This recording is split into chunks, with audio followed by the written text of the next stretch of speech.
Sex has been causing trouble in Michigan for a very long time. This is partly because human beings enjoy sex, and partly because other human beings enjoy making rules about it. The second group has historically been very busy. Long before Michigan existed as a state, Anishinaabe and Wyandot communities lived throughout the region with their own traditions surrounding marriage, family, gender, and sexuality. These traditions varied between communities and changed over time. European missionaries eventually arrived carrying Christianity, European gender expectations, and the remarkable conviction that people who had lived here for centuries required instruction on how to behave. The colonization of Michigan involved land, naturally, but it also involved trade. Not to mention, it involved religion. Which brings me to the point that it also involved bodies. French missionaries condemned indigenous practices that violated Christian expectations surrounding marriage and sexuality. Colonial institutions increasingly attempted to regulate relationships, gender roles, and family structures. Human beings had discovered another use for government. The 19th century, when it rolled around, it brought cities with it.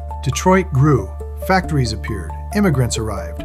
Thousands of people left farms and small towns for crowded neighborhoods where nobody necessarily knew who their parents were, what church they attended, or what they did Saturday night. Anonymity is an interesting form of freedom. People dated, they formed relationships, they visited saloons, dance halls, brothels, boarding houses, theaters, and other places respectable reformers found deeply alarming. Naturally, the reformers got organized. Michigan and other states passed laws regulating prostitution, adultery, contraception, obscenity, and sexual behavior. Reformers argued that society required protection from vice. Society apparently required quite a lot of protection from itself. Then came the 1920s. Americans danced to jazz, women cut their hair short, young people challenged old dating customs, and automobiles gave couples something previous generations had lacked: privacy on wheels. The government responded to this era of experimentation by banning alcohol. This went extremely well, as you can imagine. Detroit sat across the river from Canada, which meant geography itself became an accomplice.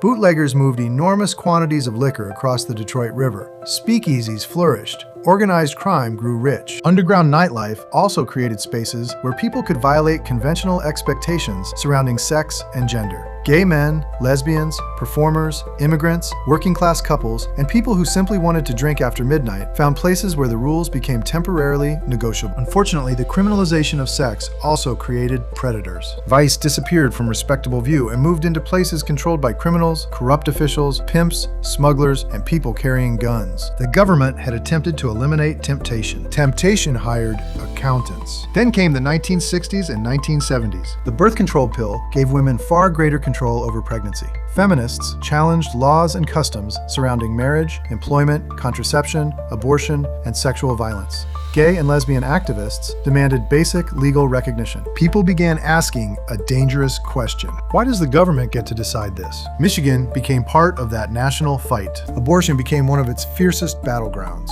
Michigan still had an abortion law dating from 1931. Then the Supreme Court decided Roe v. Wade in 1973, establishing constitutional protection for abortion nationwide. The sexual revolution changed American life dramatically, although revolutions rarely clean up after themselves. Women gained greater reproductive freedom while discrimination remained widespread. Gay and lesbian Michiganders still faced harassment, job discrimination, social rejection, and legal barriers. Progress moved. Resistance followed. They became traveling companions. Then, in 2022, the Supreme Court overturned Roe v. Wade. Michigan's old 1931 abortion law suddenly mattered again. A law written when Herbert Hoover was president had crawled out of the legal basement and entered modern politics. Michigan voters responded by approving Proposal 3 in November 2022, adding reproductive freedom protections to the state constitution. The following year, Michigan expanded the Elliott-Larsen Civil Rights Act to explicitly protect sexual orientation and gender identity. Once again, the state found itself arguing about sex, identity, government power, religion, privacy, and personal liberty. Apparently, we enjoy this argument. Michigan's sexual history, therefore, contains a familiar pattern. People live their lives. Someone becomes alarmed. A law appears.